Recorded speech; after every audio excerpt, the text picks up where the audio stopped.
कल का अपन field visit रखेंगे, जिसमें कृषि विज्ञान केंद्र में ये लोग किस टेक्निक के साथ एग्रीकल्चर और फार्मर्स को नई नई तकनीकों के बारे में बता रहे हैं। केवीके का फील्ड विजिट करेंगे। दूसरा फील्ड विजिट अपन सारे लोग यहाँ से सेम NYKS का आपको टी शर्ट और के प्रोवाइड करवाया जाएगा। तो दूसरा फील्ड विजिट अपन करेंगे। अच्छा, विजिट के बारे में बताने से पहले यहाँ का जो महल है वो किन किन लोगों ने देखा है? सिर्फ इतने लोगों में से रहेगा। ASI के अंडर में आने के बाद जो ऊपर कलेक्टर साहब हैं, उन्होंने काफी मेहनत करी है और काफी महल को मतलब काफी उसमें काम हुआ है। तो सेकंड विजिट अपन मैंने भी नहीं देखा, 3 साल मुझे आए हो गए तो अपन सेकंड विजिट जो है वो अपन करेंगे। तो लेकिन आज की जो रिसोर्स पर्सन है आज हमारे साथ में, जो मैंने आपको पहले बताया कि राम जी हैं और मुनिंदर जी हैं, ये बड़े भाई हैं। ये मध्य प्रदेश जन अभियान परिषद के यहाँ के डिस्ट्रिक्ट कोऑर्डिनेटर हैं।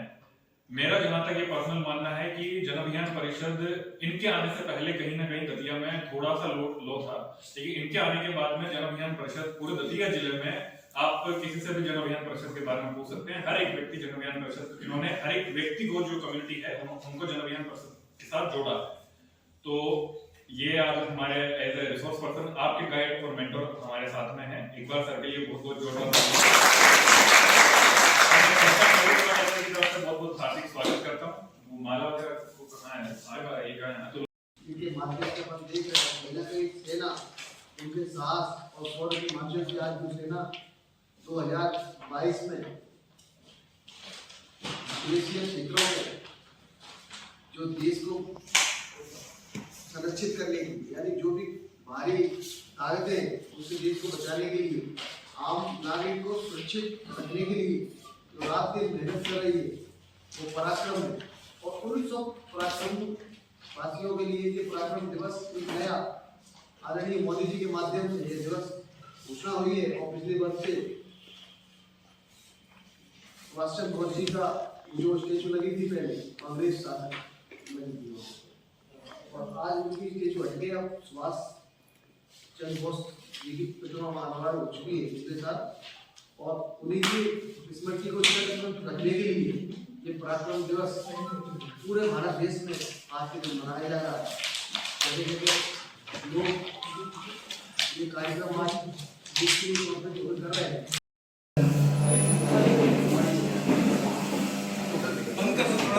जरूरत है नहीं छोटे से और में ये सब इनको कर रहा है नहीं, वो आ रहा, थोड़ी देर बंद कर।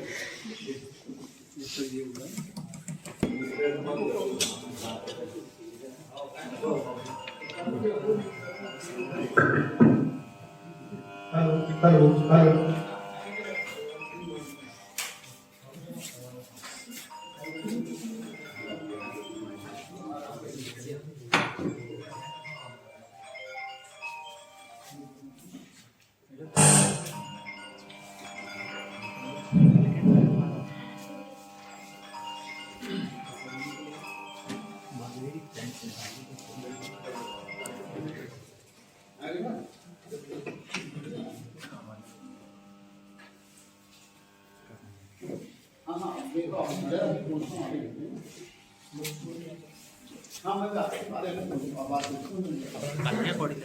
मैं आमंत्रित करता हूँ कपिल सेन सर को, जो आज के कार्यक्रम के मुख्य अतिथि परम आदरणीय श्री कमलेश सर का उन्हें शीर्षवाद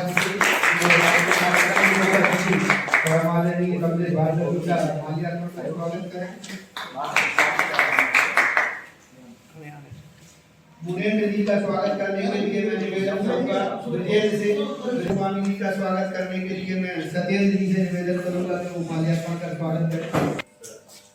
और भारद्वाज जी जो हमारे बीच में उपस्थित हैं प्रोफेसर, उनका स्वागत करने के लिए मोहन का झा से निवेदन करूंगा कि भारद्वाज जी को पुष्पगुच्छ भेंट का स्वागत करें।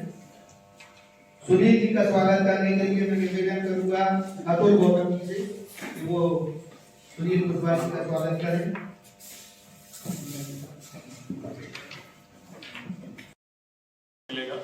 सर, इसमें हम लोगों ने ये रखा है कि पहले दिन आज 4 जो रिसोर्स पर्सन हैं वो अपना उद्बोधन देंगे। कल का सर हम लोग फील्ड विजिट रखने वाले हैं, जिसमें फर्स्ट ऑफ ऑल केवीके का ही फील्ड विजिट करेंगे, और दूसरा जो अपना महल है, सतखंडा महल है, वहाँ सारे लोगों को ले जाके वहाँ फील्ड विजिट रहेगा। और तीसरे दिन सर कार्यक्रम का समापन रहेगा। तो मैं ज्यादा समय ना लेते हुए आगे रूपरेखा प्रस्तुत करने के लिए राम जी को ज्वाइन करता हूं।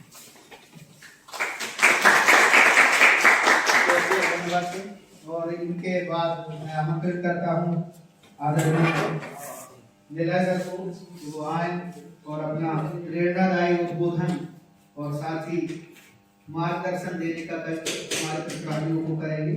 आदरणीय निलय सर।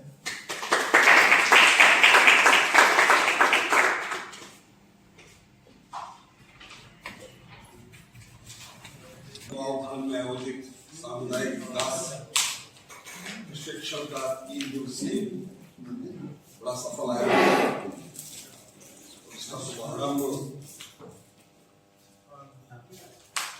हमारे बड़े कीर्ति मान स्थापित करते हुए, जिनको मैं बहुत समय से देख रहा हूँ, परम श्री कमलेश भार्गव जी,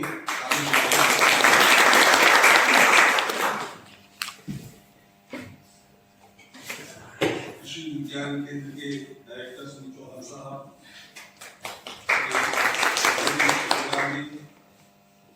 नेहरू युवा केंद्र के आपके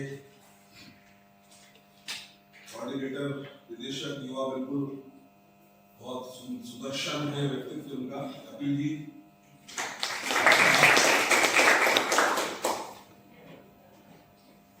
अचानक फोन आया कि मेरे अभी कार्यक्रम चल रहा था कपिल जी का कि आपको आना है, आ गया। आज सुभाष चंद्र बोस नेताजी के नाम से मैंने जाना जाता है। सही मायने में वो नेताजी है, वही नेताजी थे। आप तो कई छोटे बड़े बड़े सब नेताजी में यहाँ वहाँ दिखाई देते थे। मैं तो जब से उनको मैंने जाना, पहचाना, महसूस किया, तो शायद हमारी बच्चों की किताब में पहला लेसन, पहला पाठ नेताजी का होना चाहिए था। अभी भी कहीं ना कहीं है। बहुत कुछ सब लोग जानते होंगे, लेकिन जितना उनके बारे में जानना था या जाना जाना था, उतना शायद इतिहास की दृष्टि में हम देखें उन्हें थोड़ा सा अंधकार के कूप में रखा गया। उतना विस्तार से जितना अन्य लोगों को बताया गया जिनकी कोई प्रासंगिकता नहीं थी, और जो अखंड देश प्रेम, राष्ट्र सेवा इसके रोम रोम में ऐसी बसी हुई थी कि पूरे हिंदुस्तान का स्वतंत्रता आंदोलन का जो एक लहर सारे के सारे नेताओं के साथ चल रही थी, वो और अकेला चल एकला चल का भाव लेके चलने वाला एक अकेला व्यक्तित्व जिसको नकार दिया गया था भारतीय कांग्रेस अधिवेशन में, उन तमाम उदारवादी नेताओं ने ये कह के कि तुम्हारे उग्र तेवर शायद हम स्वीकार नहीं कर पाएंगे, लेकिन ये कहने वाला कि तमाचे का जवाब तमाचा ही होता है। ये नहीं एक गाल में हम झापड़ खा रहे और दूसरी गाल को कर रहे। बचपन ऐसा स्कूल में, जिस स्कूल में वो पढ़ते थे, वो अंग्रेजी के माध्यम से तो पढ़ाई होती थी, लेकिन अंग्रेजी वहां का टीचर था। जमा क्योंकि शिकायत करने लोग पहुंचे, हेड प्रिंसिपल से आंदोलन करने की बात की। अंत में जब कहीं कोई निष्कर्ष नहीं लिखा तो सारे के सारे बच्चों ने एक साथ उस अंग्रेज टीचर को कूट दिया, पीट दिया, जो हालांकि शोभनीय नहीं था, लेकिन एक विद्रोह और प्रतिकार कि क्या हम तुमसे पिटने के लिए ही, मार खाने के लिए ही है, अपनी उपेक्षा और तिरस्कार करवाने के लिए ही है।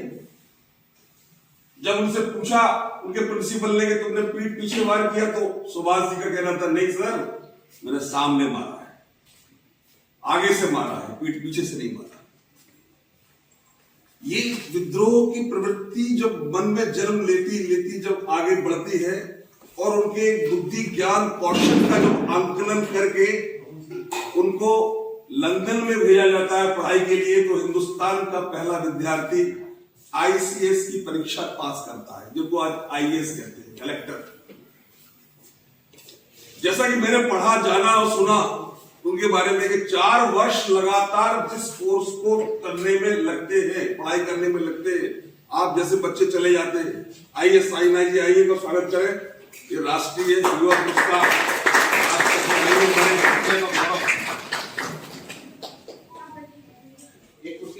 जिस परीक्षा के लिए जिस पाठ्यक्रम को तैयार करने में लग जाते थे और वो परीक्षा देने में कामयाब होता था, उसको 7 माह के अंदर तैयार करके उस परीक्षा में प्रावीण्य सूची में 4था स्थान प्राप्त करने वाले थे नेताजी सुभाष चंद्र बोस। आईसीएस कलेक्टर, बहुत बड़ी बात होती है। आदरणीय हमारे साथ अपर कलेक्टर साहब बैठे हुए हैं, देख के सबका मन प्रफुल्लित होता है कि मेरा भाई, मेरा बेटा, मेरे घर के परिवार का एक सदस्य इस पोस्ट पर पहुंचे। लेकिन जब वो व्यक्ति कलेक्टरी की परीक्षा पास करने के बाद हिंदुस्तान लौटता है तो देखता है कि मैं उन्हीं लोगों के साथ बैठकर राज्य करूं जो मेरे देश के मेरे भाइयों को नोच रहे हैं, उन्हें खा रहे हैं, उन पर अत्याचार कर रहे हैं, उनका शोषण कर रहे हैं, उन्हें गुलाम बनाए हुए हैं। तमाम समझाइश के बाद पिता ने, भाई ने, लेकिन उन्होंने आईसीएस का पद, कलेक्टर का पद छोड़ दिया। राष्ट्रभक्ति का जुनून जब सर पर छा जाता है तभी कैरियर छोड़कर राष्ट्र की सेवा में मजा आता है। वो भाव था सुभाष चंद्र बोस में। और जब उन्होंने देश को देखा, वहां हैजा फैला, उस वक्त मक्खियों की तरह भ्रमलाती हुई लाशें यहां वहां, लगभग 2.5 लाख लोग बंगाल में मारे गए।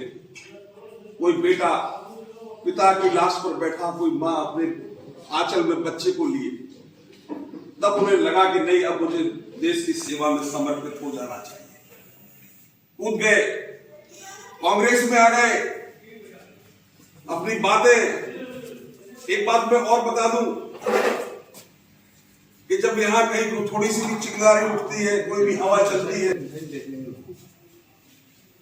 यहां वहां होता है, तो जो बड़े बड़े नेता और राजनीतिक लोग होते हैं वो आईएएस की शरण में जाते हैं, उनसे पूछते हैं क्या करना है, क्या होगा। लेकिन एक आईएएस की प्रतिभा और दक्षता और बुद्धि रखने वाला व्यक्ति जब नेता बन जाता है, जब वो नेतृत्व करने की ताकत उसके पास आ जाती है, तो उसे फिर किसी से पूछने की जरूरत नहीं पड़ती। गांधी जी प्यार बहुत करते थे और वो गांधी जी का सम्मान करते थे। मनभेद नहीं थे दोनों में, मतभेद थे। काम करने के तरीके अलग अलग थे, पर लक्ष्य एक ही था, देश को आजाद कराने का सुदृढ़ संकल्प जो लिया था। मार्ग अलग अलग थे, रास्ते अलग अलग थे। कांग्रेस अधिवेशन का जब चुनाव हुआ तो गांधी जी सीतारामैया जी को ले आए दक्षिण भारत से। और निश्चित है, जिसके ऊपर गांधी जी का हाथ, उसका जीतना तो सुनिश्चित। सुभाष जी भी एक तरफ अकेले खड़े थे, लेकिन गांधी जी के समर्थक उम्मीदवार सीतारामैया जी हार गए और ये बहुत वोटों से जीतकर कांग्रेस के अध्यक्ष बने। ये एक बहुत बड़ी बात होती है। ये देखो यहाँ से और इसके बाद कि मैं भले अकेला हूं पर मैं सत्य के साथ हूं, ये आप सीख लीजिए। अगर आपके साथ सत्य है, ईमानदारी है, एकाग्रता है, देश के प्रति प्रेम है, तो आप अकेले होने के बाद भी पूरे के पूरे भीड़ से ज्यादा ताकत और शक्ति रखते हैं। और यही हाल हुआ, उन पर नजर रखी जाने लगी, नजर बंद कर दिए गए हर वक्त उनके रिश्तेदारों पर। लेकिन वो निकलते हैं, वो निकल के पहले अफगानिस्तान, पेशावर के रास्ते से, अफगानिस्तान से रसिया और वहां से जर्मनी, और जर्मनी में 1945 में जब द्वितीय विश्व युद्ध पूरे विश्व में चल रहा था, दो भागों में पूरा विश्व बटा हुआ, जहां इंग्लैंड की सेनाएं भी लड़ रही थी, वहां उन्होंने हिटलर से मिलकर, हिटलर का नाम आज भी हम लोग जब लेते हैं तो डर जाते हैं, हिटलर है भाई, हिटलर है, मतलब पूरे संसार का हिटलर। बड़े बड़े राष्ट्र अध्यक्षों की हिम्मत नहीं होती थी हिटलर से बात करने की, जिनसे वो मिले। हिटलर भी सीधा किसी से नहीं मिलता था। जब वो लगे रहे, देते रहे, तो एक दिन उनको अपॉइंटमेंट मिला, बोले बैठ गए, एक सज्जन आए, बोले मैं हिटलर हूं, बताइए क्या चाहते हैं। बोले नहीं, मुझे हिटलर से मिलना है। तो दूसरी बार दूसरा आदमी आया, बोले मैं हिटलर हूं। हिटलर ने अपने बहुत सारे चेहरे बना रखे थे, जिनको डुप्लीकेट कहते बन जाते थे। उन्होंने यही कहा मैं हिटलर से मिलना चाहता हूं। फिर वही तीसरा हिटलर का डुप्लीकेट आया, बोले मैं हिटलर हूं। बोले नहीं, मुझे हिटलर से मिलना है। कमाल है। आखिरी में चौथी बार, पांचवी बार जब हिटलर आया, बोले कहिए मैं हिटलर हूं। बोले हाँ, मैं आपसे मिलना चाहता हूं। बोले पहले ये बताओ, अच्छे अच्छे लोग नहीं जान पाए, मेरे डुप्लीकेट लोग ही मेरे पूरे संसार के काम करते, तुम कैसे जान पाए कि मैं असली हिटलर हूं? तुमने कैसे पकड़ लिया? जीनियस, तुमने कैसे पकड़ा कि मैं असली हिटलर हूं? इससे पहले तुमसे मेरे ही जैसे लोग मेरी ड्रेस पे आए। बोले इसलिए कि वो हिटलर नहीं थे। हिटलर हिटलर है, वो हिटलर की तरह आता, डुप्लीकेट डुप्लीकेट है। वो जैसे आया उसने हाथ आगे बढ़ा दिया, आई हिटलर, मैं हिटलर हूं। जब हिटलर जो आता है वो होता है हिटलर के, मैं हिटलर हूं, वो आगे हाथ नहीं बढ़ाता, वो पूरे स्वाभिमान, गर्व और दम्भोक्ति से बोलता कि मैं हिटलर हूं। लेकिन इनके लचीलेपन को देखकर हम समझ गए कि ये हिटलर नहीं है। तो तत्काल व्यक्ति को परखने वाला एक जो चीज, इंटेलेक्चुअलिटी जो थी उनकी, क्या कहते हैं, मतलब जो जीनियसनेस थी, वो एक गजब की है। ये सब चीजें पकड़ने की होती है। बात हुई, द्वितीय विश्व युद्ध चल रहा है और